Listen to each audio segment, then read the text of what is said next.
9th class, कैसे हैं आप सब लोग। तो जी class nutrition chapter number 8 nutrition में आज हम लास्ट टॉपिक डिस्कस करेंगे इस चैप्टर का, जो कि है हमारे पास लार्ज इंटेस्टाइन। दो टॉपिक पढ़ेंगे आज हम, एक लार्ज इंटेस्टाइन पढ़ेंगे और सेकंड हम पढ़ेंगे लीवर। तो पहले देख लेते हैं लार्ज इंटेस्टाइन को आप डिफाइन कैसे करेंगे। That's a component of alimentary canal which is responsible for reabsorption of water and formation. Mean आपके पास जो alimentary canal है या गट है, ये उसका लास्ट पार्ट है, नंबर 1। दूसरी बात, ये रिस्पॉन्सिबल है फॉर रीअब्जॉर्प्शन ऑफ वाटर। तीसरी बात, इसका मेन काम है फॉर्मेशन किस चीज़ की, फीसिस की। फीसिस क्या है हमारे पास, फीसिस को डिफाइन कर लेते हैं। Feces actually that is the solid bodily waste through the anus during the process of defecation.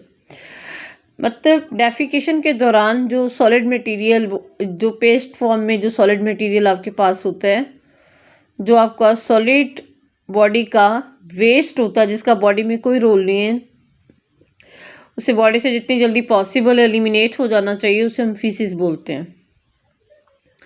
Faeces में बेसिक चीज़ें क्या क्या आती हैं। अगर आप फीसिस की कंपोजिशन की बात करें, डेफिनेशन तो मैंने बता दी आपको। तो अब एक सॉलिड बॉडीली वेस्ट है, ये डेफिनेशन में आप इतना ही याद रखेंगे। और इसकी कंपोजिशन में सबसे जो ज़्यादा केमिकल पाया जा रहा है वो वाटर है, 75%। और उसके बाद बैक्टीरिया पाए जा रहे होते हैं, डेड भी और लिविंग भी, जो कि फूड की डाइजेशन में हेल्प करते हैं। और कुछ प्रोटीन जो अनडाइजेस्टेड रह जाती हैं वो मौजूद हैं इसमें। डाइटरी फाइबर, वो हमें पता ही है कि वो अनडाइजेस्टेड कंपोनेंट है, वो वैसे ही पास हो जाता है। यूरिक एसिड, और इसके अलावा बाइल पिगमेंट, इसके अलावा स्लग ऑफ एपिथेलियल सेल, जो आपके गट के कुछ जो सेल्स होंगे जो कि स्लग ऑफ हो जाते हैं या डैमेज हो जाते हैं किसी भी वजह से, स्टिक फूड की वजह से या कोई इन्फेक्शन, तो वो भी फीसिस में आएंगे। तो जी क्लास, ये 7 कंपोनेंट थे, फिर से रिपीट कर देती हूँ। वाटर, बैक्टीरिया, डेड भी हो सकते हैं, लिविंग भी, प्रोटीन जो कि अनडाइजेस्टेड रहते हैं, और डाइटरी फाइबर, दोनों सॉल्युबल और insoluble dietary fibre, uric acid, bile pigment, और एपिथेलियल सेल जो कि डैमेज हो चुके होते हैं। एपिथेलियल सेल जो आ रहे होते हैं एक्चुअली वो डैमेज सेल होते हैं। तो ये 7 कंपोनेंट फीसिस में मौजूद होते हैं। तो जी क्लास, अब ज़रा हम फोकस करते हैं कंपोजिशन किस चीज़ की, लार्ज इंटेस्टाइन की। लार्ज इंटेस्टाइन में भी स्मॉल इंटेस्टाइन की तरह बेसिक 3 कंपोनेंट ही होते हैं। फर्स्ट है सीकम, सेकंड है कॉलन, थर्ड है रेक्टम। सीकम के बारे में अगर हम देखते हैं तो सीकम एक्चुअली क्या है, ये एक पाउच है which form T junction with small intestine. एक पाउच लाइक स्ट्रक्चर है जो कि स्मॉल इंटेस्टाइन की ड्यूडेनम के साथ एक ना रफली टी शेप जंक्शन मेक करता है सीकम। उसके बाद आ जाता है हमारे पास कॉलन, जो कि वाटर की एब्जॉर्प्शन में हेल्प करते हैं इनटू ब्लड। जो नेटवर्क होते हैं आपकी, क्या कहते हैं, लार्ज इंटेस्टाइन में, ये जो इसकी कैपिलरीज होती हैं, वो दोबारा से जो आपका वेस्ट होता है उसमें मौजूद जो पानी होता है उसे रीअब्जॉर्ब कर लिया जाता है, और ताकि मतलब आपके ब्लड में पानी की कमी को कंट्रोल किया जाए। फिर इस वजह से दोबारा पानी कॉलन के ज़रिए रीअब्जॉर्ब किया जाता है। यही वजह है कि जब कभी कॉलन का आपको इन्फेक्शन हो जाता है तो आपकी वाटर की जो रीअब्जॉर्प्शन है वो कम या ज़्यादा हो जाती है। लाइक जैसे डायरिया में तो कॉलन की इन्फ्लेमेशन बहुत ज़्यादा हो जाती है, तो बिल्कुल भी वाटर को रीअब्जॉर्ब नहीं कर सकता, इसी वजह से आपको लूज वाटरी मोशन हो जाते हैं। उसके बाद थर्ड है हमारे पास रेक्टम, वेरी इंपॉर्टेंट कंपोनेंट। इसका काम है एक तो एलिमिनेशन ऑफ फीसिस, और जब तक ये एलिमिनेट नहीं हो जाता जब तक ये स्टोरेज भी करता है, फीसिस को अपने पास टाइम तक स्टोर भी करता है। तो जी ये था लार्ज इंटेस्टाइन, डेफिनेशन आपने देखी। उसके बाद फीसिस, उसमें एक न्यू टर्म इंट्रोड्यूस हुई जिसके बारे में मैंने आपको डिफाइन भी किया, और उसके कंपोनेंट के बारे में भी बताया, और आपको बताया लार्ज इंटेस्टाइन के मेन बेसिक पार्ट्स कितने हैं। तो जी क्लास हम थोड़ा सा लार्ज इंटेस्टाइन के फंक्शन की तरफ चलते हैं, बट उससे पहले एक स्ट्रक्चर हमारे पास आ रहा है अपेंडिक्स।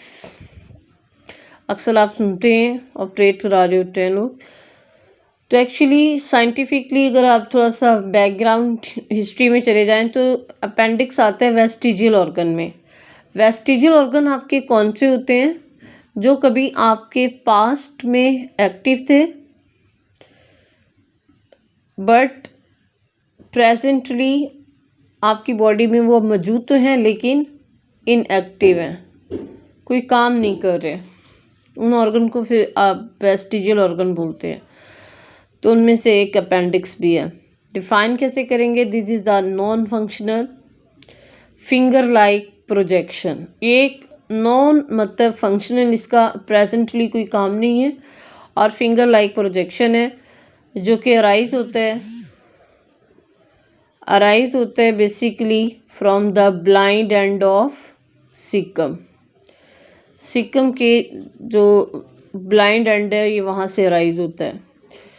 तो इसका आपको क्या हो सकता है? अगर आपको कभी इन्फेक्शन हो जाता है अपेंडिक्स का, जो कि आगे इन्फ्लेमेशन वगैरह हो जाती कॉज कर देता है, तो उसकी वजह से अपेंडिक्स क्या हो जाती है, काफ़ी हद तक काफ़ी इन्फ्लेम हो जाती है, जो ब्रस्ट भी हो सकती है अगर आप surgically at the spot remove नहीं करेंगे, और आपकी एब्डोमेन में इन्फेक्शन सेपरेट हो जाएगा।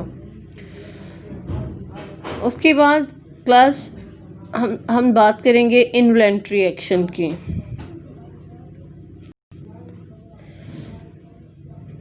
इन्वॉलंटरी एक्शन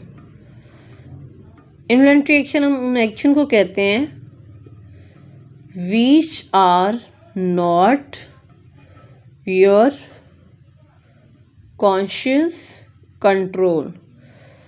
जो एक्शन आपके कॉन्शियस कंट्रोल के अंडर नहीं है, ऑटोमेटिक है, उन्हें हम इनवॉलंटरी एक्शन बोलते हैं। और ये जो आपके पास रेक्टम है, इसका काम क्या है? ये टेम्परेरी टाइम पीरियड के लिए स्टोर करती है, स्टोरेज ऑफ फीसेस। अब होता क्या है कि अगर आप इन्फेंट की बात करें तो उनमें ये जो रिफ्लेक्स एक्शन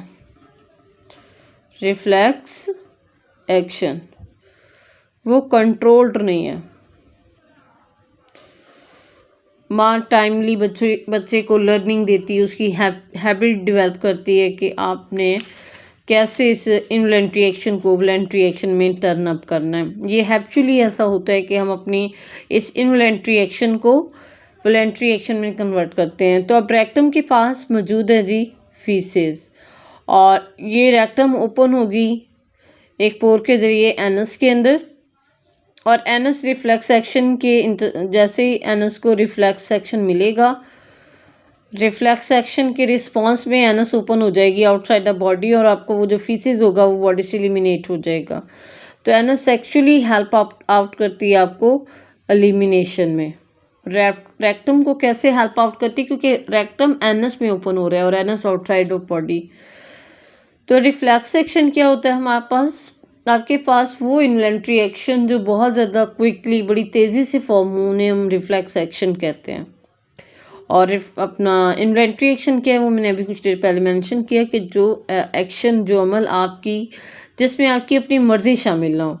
तो अब देखें यहाँ पे जो रेक्टम है ये ऑटोमेटिक है, ये एक्शन इन्वॉलंटरी है at the time of birth too, मतलब जैसे बच्चा दुनिया में भी आ जाता है तो उस टाइम तक भी ये इन्वॉलंटरी रहता है। तो 1-2 साल तक माँ जो है बच्चे की एक अच्छी लर्निंग कर देती है कि जी उसने उसकी जो वॉशरूम अटेंड हैबिट है वो डेवलप कर देती है।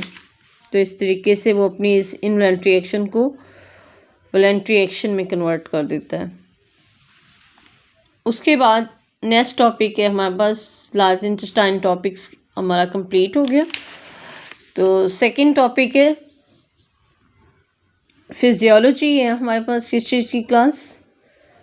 फिजियोलॉजी करेंगे, फिजियोलॉजी भी करेंगे, एनाटॉमी भी करेंगे और मॉर्फोलॉजी भी करेंगे। किस चीज़ की? लीवर की। पहले तो आपको ये बता दें कि मॉर्फोलॉजी क्या होती है। बेटे मॉर्फोलॉजी कहा जाता है किसी भी ऑर्गन की फॉर्म एंड स्ट्रक्चर को।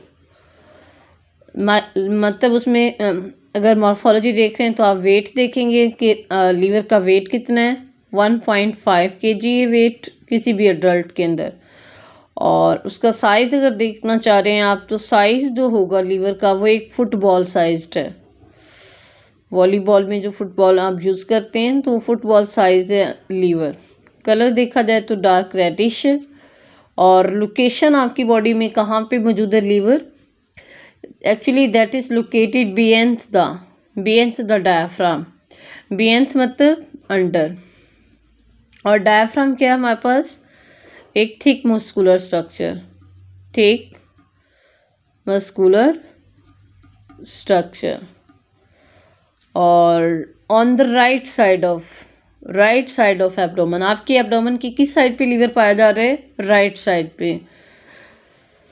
और इसके साथ एक और ऑर्गन अटैच है जो इसकी शेप पेयर शेप होती है और कलर ग्रीनिश येलो होते हैं, सैक टाइप होते हैं, पाउच लाइक होते हैं, जो कि लीवर के राइट लूप की तरफ मौजूद होता है। वेंट्रल साइड जो सामने वाला लीवर का हिस्सा होता है वहाँ पे ये मौजूद होता है।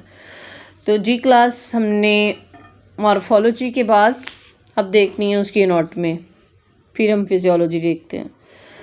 तो जी क्लास ये सामने आपको एक डायग्राम नज़र आ रही है।